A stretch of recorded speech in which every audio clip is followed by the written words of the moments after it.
I spend most of my time alone, and I really enjoy it. In fact, I would say that I prefer it. But it wasn't always that way. There were times in my life when I couldn't stand to be alone, when I found it deeply depressing, and I would crave companionship more than anything. Many people say that this is what loneliness is, the craving for companionship. And that might seem to be the case when you're alone. But you can also feel deeply lonely even when you're in the company of others. Whether that's with friends or family or even with a romantic partner. Many people find themselves feeling very lonely even when they're with their partner, or maybe especially when they're with their partner. So it seems that there's more to it than that. Maybe, as others have suggested, it's a craving not merely for companionship, but for intimacy, for a deeper connection, intellectually, emotionally, and spiritually. So even if you have a romantic partner, even if you have friends and acquaintances and so on, if those relationships are shallow and superficial, then you're likely to find yourself still feeling lonely.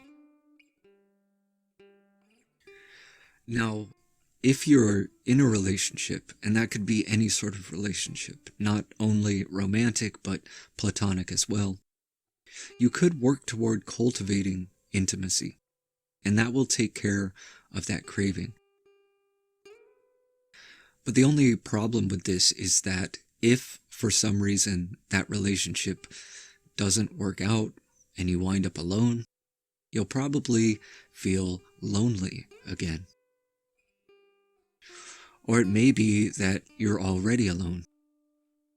Maybe you don't have a romantic partner, and maybe you don't have any friends either, at least none that you connect with deeply. Or maybe you just don't have the opportunity to see them very often. And so you find that most of the time, if not all of the time, you're pretty much all on your own. When we feel lonely, what we tend to do is try to escape from that feeling. We try to go out and meet people. We try to find a partner or make new friends. Or maybe just have random hookups. Or maybe we just wallow in our own despair, thinking that we'll never find anyone who can make us feel fulfilled or happy. I remember the last time I was feeling really lonely. I had just moved after a long relationship had come to an end. And I was going out, trying to make new friends, to be a part of a community, maybe find a new partner. But nothing was working out. Even trying to make new friends, I kept feeling ignored or rejected. And I wonder if maybe it was because they could sense my desperation. Maybe it caused me to behave awkwardly. And so maybe it was uncomfortable being around me. I know at least one person who felt uncomfortable being around me. And that was me. I felt very uncomfortable and frustrated and uneasy. And I was feeling sad and sorry for myself. And I started to think, maybe I'm meant to be alone. Maybe not forever, but at least for now. And maybe I need to learn to be okay with that. Maybe that's the opportunity here. Since nothing's working out for me anyway, I might as well just make the best of it.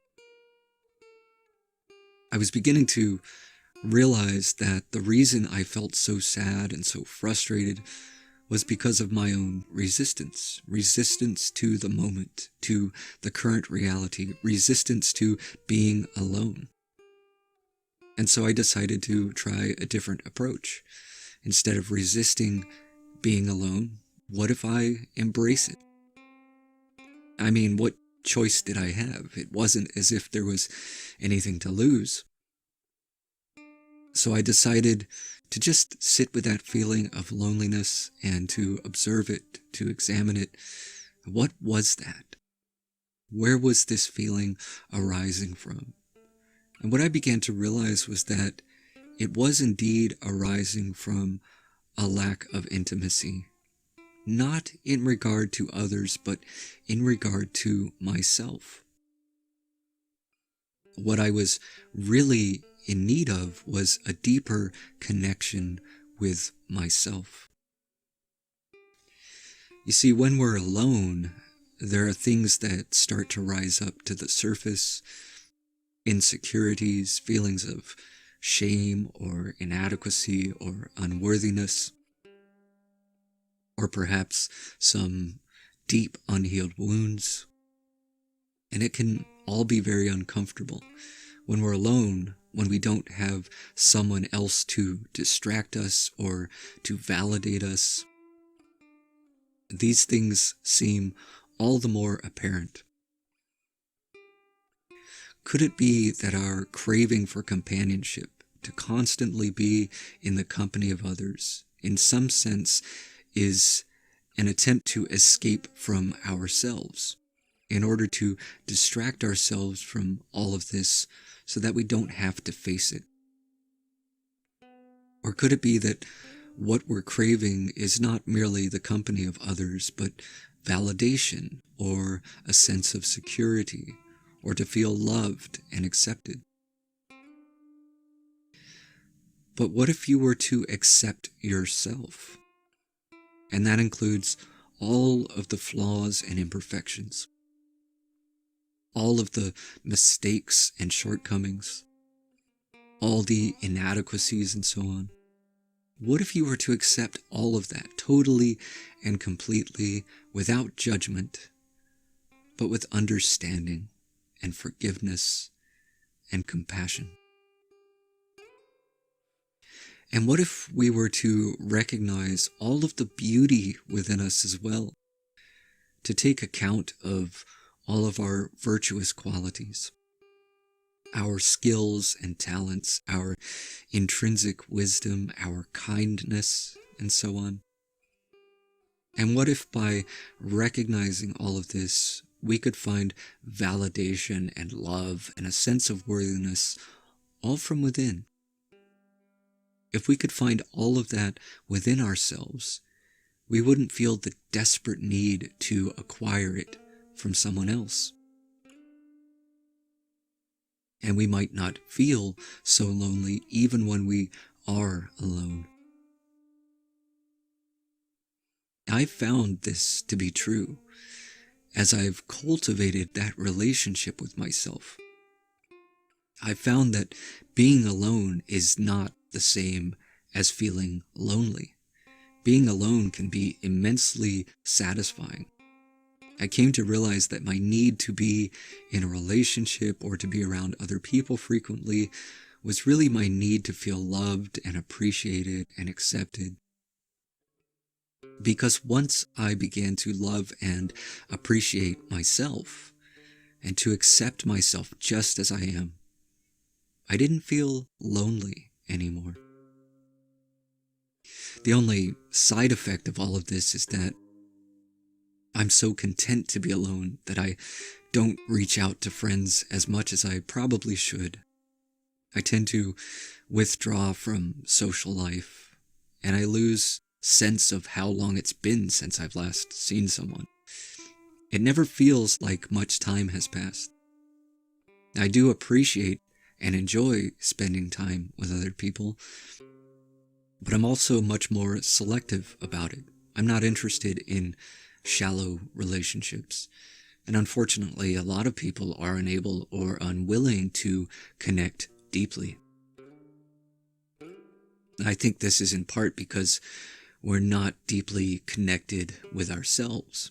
And it's hard to connect deeply with others if you don't have any depth. But where there is depth, there is intimacy. And that's really what intimacy means. It means connecting deeply with oneself and with others. And it's those relationships which are the most satisfying.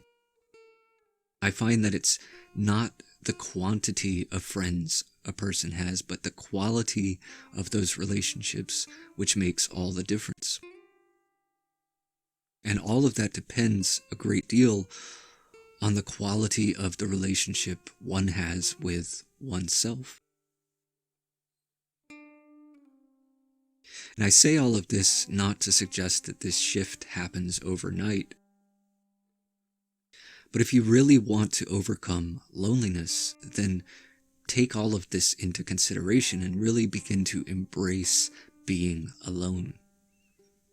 And when you have that craving for companionship, rather than desperately trying to satisfy that craving, can you instead have the willingness to examine it and find out what it's really about? Are you merely craving companionship?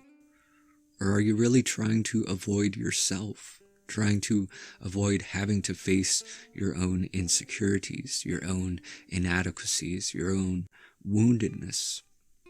And are you willing to face all of that? Are you willing to meet it with loving kindness? The cure for loneliness isn't other people. It's in cultivating a loving relationship with yourself.